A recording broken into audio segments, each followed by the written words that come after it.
So hello everyone, dito naman tayo sa another topic for structural theory, which is 3-hinge arc. So as you can see, meron tayong dalawang hinge supports A and B, and sa point C we do have internal hinge. Then dalawang vertical loadings na 30 kN and 10 kN going downward. So first, let's investigate the whole structure. No? Nasolve ko na siya daan. Hindi masyado mahaba.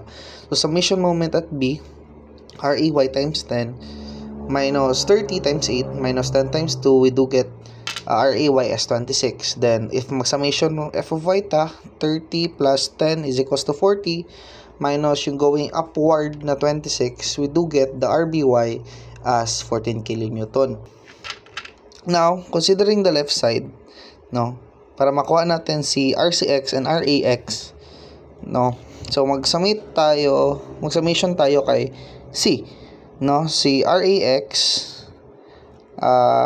counterclockwise, so mag-time siya ng 8 kasi 8 yung height o yung perpendicular distance plus 26 times 5 minus yung 30 times 3, so we do get RAX as 5 kilonewton. So, if ever na gusto nyo mag-consider na right, although we do get to have the same answer but different on direction.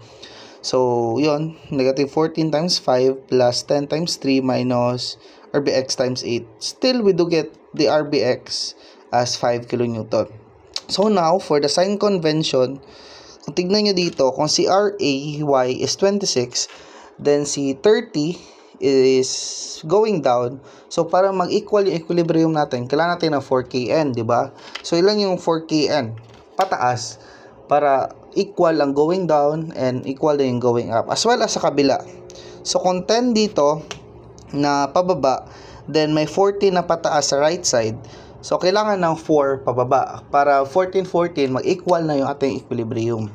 Same as well dito sa RCX, no? Kung may going to the right tayo, ay may going to the left tayo na REX, so ibig sabihin going to the right ang ating RCX.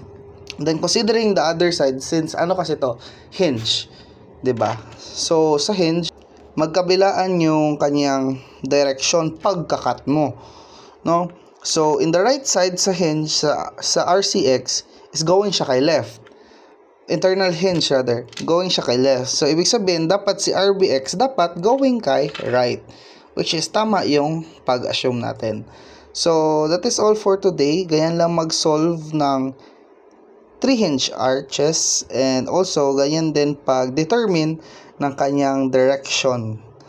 No, especially within sa internal hinges. Thank you.